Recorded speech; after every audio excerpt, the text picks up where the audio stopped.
그러니까 1000개니까 1억 1800 정도 되겠습니다. 그러니까 한 번 오다 하나가 1억 1,800만 원 네, 맞습니다. 매출이 일주일 동안 일주일 만에. 그러니까 원칙적으로는 안 해주셔도 되는 부분이었던 거죠? 예, 맞습니다. 손해가 조금 나더라도 미래를 위해서, 그리고 진짜 그들의 마음이 어떨까 그렇게 생각해서 하셨다는 얘기인가요? 서 과장님이 고객분들한테 약속한 것도 있으시고 저도 약속을 했으니까 이제 그런 부분에서는 신속하게 처리가 이루어졌던 것 같습니다. 그러면 사장님 손해잖아요. 저는 재투자라고 생각합니다. 재투자가 마케팅의 일환이다. 그러니까 사람의 마음을 얻어야지 그 사업도 성공할 수 있다라고 보는데, 사람을 보고 가면 언젠가는 저의 진실한 마음을 저희 퍼스널 브랜딩도 되고 저희 회사 브랜딩도 되지 않을까 싶어서 장기적으로 보고 가고 싶습니다.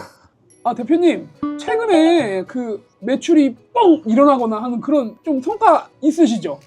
네, 있습니다. 그럼 그 스토리 한번 듣고 싶은데 한번 얘기해 주실 수 있나요?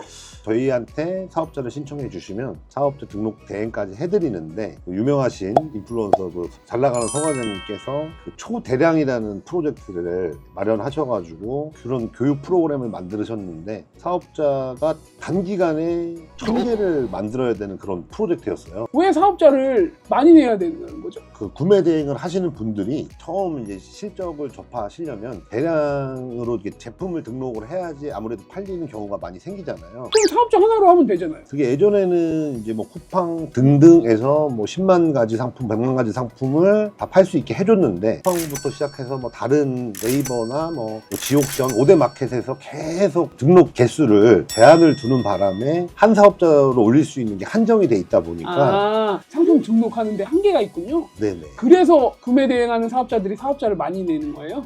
네, 맞습니다. 그러니까 구매 대행 하시는 분들 중에 대량으로 하시는 분들도 있고, 반자동으로 하시는 분들도 있고, 수동으로 하나씩만 올리시는 분들도 계신데, 잘 나가는 서 과장 쪽은 대량을 많이 가르치시다 보니까 협업이 잘 된 것 같습니다. 잘 나가자는 서 과장님이라는 분이 그러니까 구매 대행 강사분이신 거예요? 예, 강의도 하고 퍼스널 브랜딩도 하시고. 그리고 유명한 인플루언서랑 만나게 되면서 성과를 확 낼 수 있는 그런 기회가 된 거네요? 예, 맞습니다.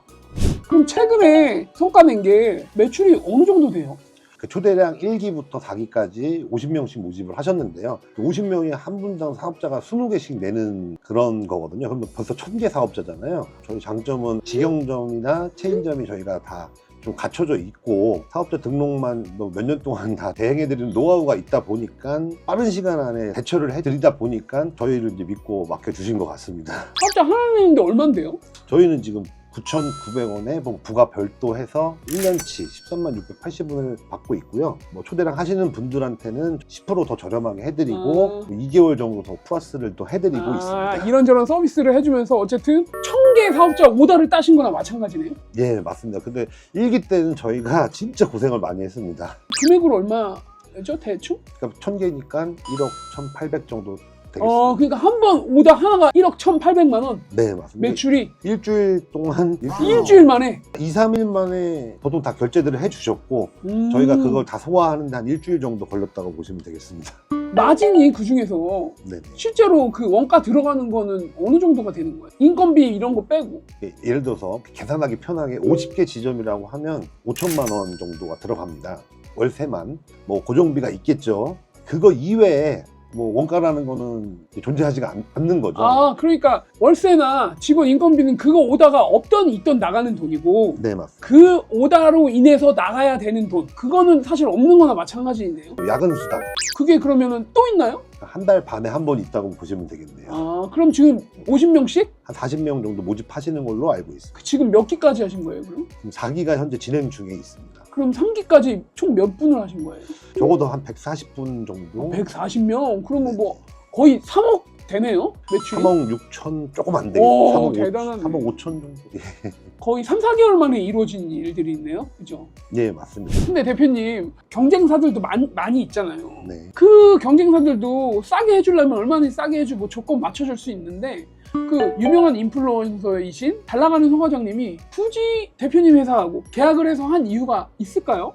여러 가지가 있을 수 있겠지만 뭐 돈을 당연히 기업이다 보니까 당연히 이윤을 추구해야 되고 고객 차원에서 그분들을 한 번 더 생각을 하고 예를 들어서 수강생들이 쿠팡에서 반려되는 경우가 있다고 하시더라고요. 근데 그럴 경우에 혹시 다시 사업자를 내주실 수 있겠냐. 다른 비상주 사무실에서는 환불을 안 해준다고 하더라고요. 그래서 뭐 가능하다고 저희는 계약서 한 번 더 써드리는 것 뿐인데 비상주에 돈을 내고 사업자를 냈는데 못 쓰게 되면 상당히 안타깝잖아요. 고객이 잘 돼야 저희를 또 찾아주고 입소문도 나오고 응대를 잘 해드렸기 때문에 그런 믿음 갖고 저희 회사를 선택해 주시지 않았을까. 그러니까 대표님네 회사에서 해주지 않아도 되는 거지만 그분들을 생각해서 조금 더 필요한 것들을 대응을 해주셨다는 얘기네요. 저희가 할 수 있는 부분에서는 조금 더 해드렸던 것 같습니다. 다른 회사들은 그걸 안 해준다면서요? 근데 저희도 저희만의 강점으로 사업자 뭐 반려가 되거나 세무서에서 뭐 등록 불가하다 그러면 바로 환불해드리고 예전에 부산의 어떤 사무실이 망하는 바람에 많은 셀러분들이 좀 고생을 많이 하셨는데 만약에 그 한월이 뭐 잘못되면 지급 보증을 해줄 수 있겠는가 라고 했을 때 저희는 당연히 이제 해드릴 수 있다라고 법적인 어떤 공증 서류를 드렸거든요. 이제 뭐 그런 분들도 조금 더 믿음이 저희한테 있지 않으실까. 그럼 진짜로 그 법적으로 책임질 생각으로 해주신 거예요? 계약을 했는데 만약에 뭐 그 지점이 불미스러운 일로 인해 사업을 못 한다든가 하면 저희가 다른 지점으로 옮겨드리거나 당연히 다 환불을 해드리고 있어요. 실질적으로 초대량을 하셨던 분들 중에서 3개월 지나서 본인이랑 적성이 안 맞으셔서 사업을 더 이상 영위를 못 하셨을 경우에 환불을 해주실 수 있겠냐. 가능합니다. 아까 그 150명 중에서 한 10분 정도는 저희가 환불을 해드렸습니다. 그러니까 원칙적으로는 안 해주셔도 되는 부분이었던 거죠? 예, 맞습니다. 손해가 조금 나더라도 미래를 위해서 그리고 진짜 그들의 마음이 어떨까 그렇게 생각해서 하셨다는 얘기인가요? 서 과장님이 고객분들한테 약속한 것도 있으시고 저도 약속을 했으니까 이제 그런 부분에서는 신속하게 처리가 이루어졌던 것 같습니다. 얘기하셨던 것처럼 그분들의 입장도 있지만 근데 사장님이 그렇게 다 환불해 주시고 그러면 사장님이 손해잖아요. 저는 재투자라고 생각합니다. 재투자가 마케팅의 일환이다. 그러니까 사람의 마음을 얻어야지 그 사업도 성공할 수 있다고 보는데 사람을 보고 가면 언젠가는 저희 진실한 마음을 저희 퍼스널 브랜딩도 되고 저희 회사 브랜딩도 되지 않을까 싶어서 장기적으로 보고 가고 싶습니다. 일이 있고 사람 관계가 있고 일의 목적이 있는데 둘 다 중요하지만 어떤 게 더 중요하다고 생각을 하세요? 아무래도 사람 관계가 제일 중요하다고 생각을 합니다. 사람 관계는 있고 일은 안 될 수도 있잖아요. 그럼 물론 곤란하겠지만 결국에 제 마음이 진실하고 하면 또 알아준다고 했잖아요. 또 일이 좀 당장은 안 될 수 있더라도 사람 마음을 얻고 하다 보면 저를 대신해서도 사업을 대신 해준다고 저는 생각을 하고 있거든요. 그게 제 신념이기도 하고요. 그래서 그런 인플루언서 분하고 연결돼서 뭐 다른 회사도 경쟁업체가 있는데 뚫으셨군요. 서 과장님께서 인품이 좋으셔서 저희를 믿어주신 거고 의리가 지켜주신 거죠. 그분도 사람 관계를 중요시 하니까 다른 데로 뭐 바꾸시거나 이러지 않지 않았을까요? 그렇게 관계를 중시하면은 결국에는 사업도 잘 된다 이런 철학이 갖고 계시는 거네요. 저희 사업이 잘 되려면 또 직원들이 잘 돼야 되고 직원들 복지를 또 해줘야 되고 직원을 말 그대로 돈 벌어오는 도구로만 쓴다면 그 직원들이 얼마나 가겠어요. 그냥 1년만 버티고 다른 회사 가야지 이렇게 될 텐데 직원과 함께 같이 성장할 수 있는 회사를 만들고 싶고 뭐 회사가 조금 늦게 성장하더라도 직원들이 회사 마음을 알아줬으면 좋겠고 제 뜻을 알아줬으면 좋겠고 뭐 저희 거래처 분들도 제가 진실하게 계속 대하다 보면 이 사람은 진짜 자기 이득만 챙기는 사람은 아닌 것 같다. 이 사람하고는 오래 가고 싶다라는 어떤 그런 각인이 된다면 그게 당장 이득보다는 훨씬 더 멀리 미래까지 훨씬 더 큰 가치가 있는 거라고 저는 판단을 하고 있습니다. 적당히 묵묵히 제 할 일 열심히 하면서 하다 보면 언젠간 이루어진다. 모든 뭐 사업도 그렇고 사랑도 그렇고 절실하고 내 마음이 진심이면 그렇게 이제 사업에 임해 주시면 언젠가는 자기가 원하는 걸 이룩할 수 있다라고 저는 믿기 때문에 마음 대 마음으로 좀 대하고 싶습니다. 등기비하고 뭐 빼고 한 1,000 얼마 들어갔거든요. 5,600 대출을 받았거든요.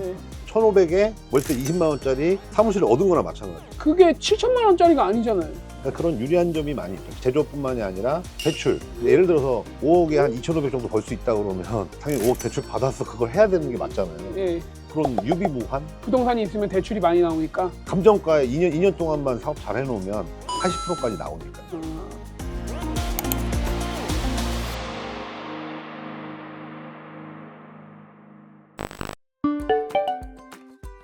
거기가 서울대 병원인가 뭐 들어오려다가 실패하는 바람에 경매가 무대기로 쏟아져 나와요. 그 주변이 저희는 이제 비상주를 받을 수 있는 공간이 생기니까 감정가가 2억 7천인데 4차 경매 뭐 5차까지 또 1회 유찰될 때마다 막 20%뭐 이렇게 빠지는 게 있거든요. 6,500부터 시작이에요. 2억 7천짜리가. 많으니까 기본금만 내보자. 6,500이니까 10%만 입찰 보증금이거든요. 첫 번째 거는 저희가 안 됐어요. 근데 두 번째 거 할 때 내가 책임진다 해가지고 둘 다 낙찰. 저밖에 홀로.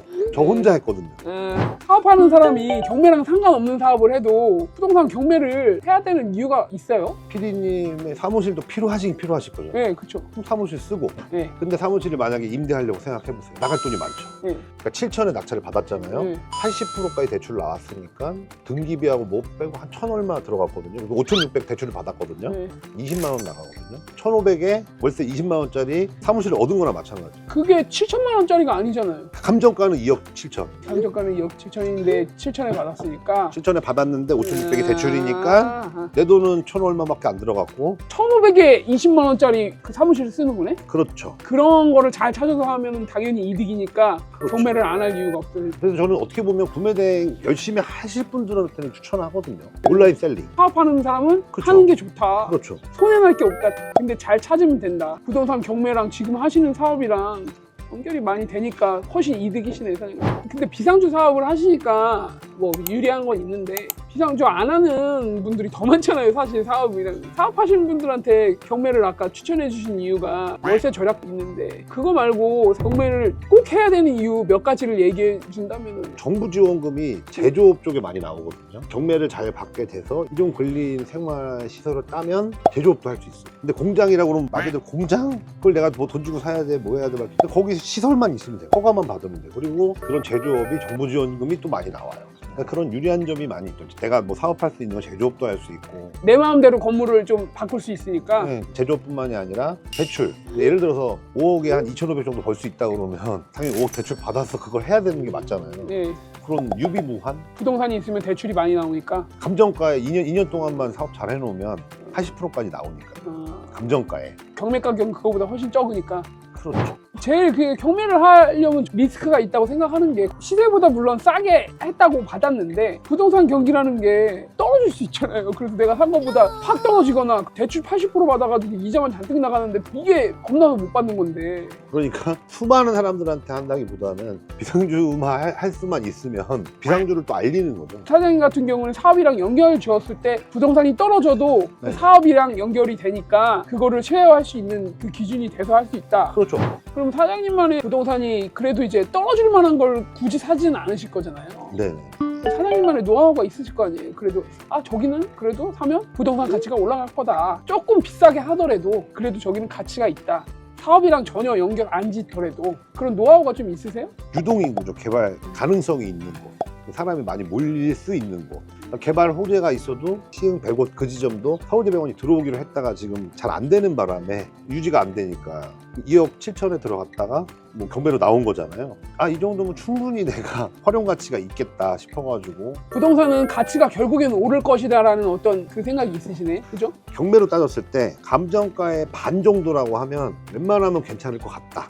사장님 생각에. 3회 유찰에서 4회 유찰 정도 된 물건은 근데 물론 잘 봐야 돼요. 왜 그러냐면 관리비를 엄청나게 안 냈을 수도 있어요. 뭐 그런 법률 지식, 법률 지식. 임차권이 있어. 누군가가 그러면 이제 1순위, 2순위, 3순위가 있거든요. 그러니까 뭐 거기 임차인이 보증금 내고 들어가 있다 그럼 그 사람들 명도해야 되거든요. 결국에는 부동산이 올라갈 거니까 버티면서 그 안에서 사업을 영위해서 유지만 시켜도 결국엔 자산은 올라간다. 네, 맞습니다. 그런 개념이라서 경매는 하는 게 좋다. 부동산 경매는. 조금 발품 많이 팔아야죠. 발품. 실질적으로 직접 가봤거든요. 그 주변 환경이 어떤지 다 보고 이 정도는 내가 분명히 소화할 수 있겠다 싶어서 이렇게 경매에 도전을 하게 된 거였죠. 결국에는 근데 최소한의 노력을 해야 되고 네네. 정보도 알아봐야 되고 직접 발로 뛰어가야 되고 어쨌든 추천은 한다. 부동산 경매를. 그러니까 절실하면 뭐든지 다 이루어지는데 무인 자판을 해도 되고 비상주가 아니더라도 오피스텔 그래도 다 꽉 차 있으니까 빨래방을 한다든지 유지만 되게 어쨌든 이자 갖고 이런 게 막 막히지만 않게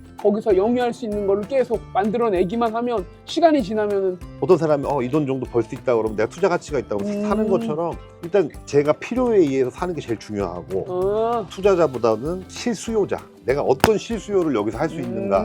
투자자는 실수요자를 이길 수 없다고 부동산 명언인데 내가 실제로 필요한 게 뭔지 알고 낙찰 받고 그다음에 열심히 하다 보면 부동산 가치는 올라갈 수밖에 없다. 그 부동산에서 어떤 사업을 영위해서 그 사업이 어느 정도 잘 되게 만들면 부동산 가치까지 오르니까 예. 그걸 얘기하신 거네요.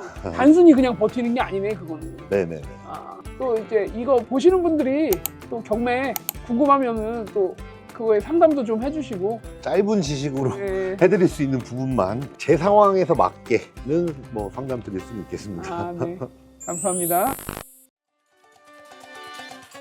감정가가 5억 4천인데 근데 임차인이 이미 맞춰져 있어요.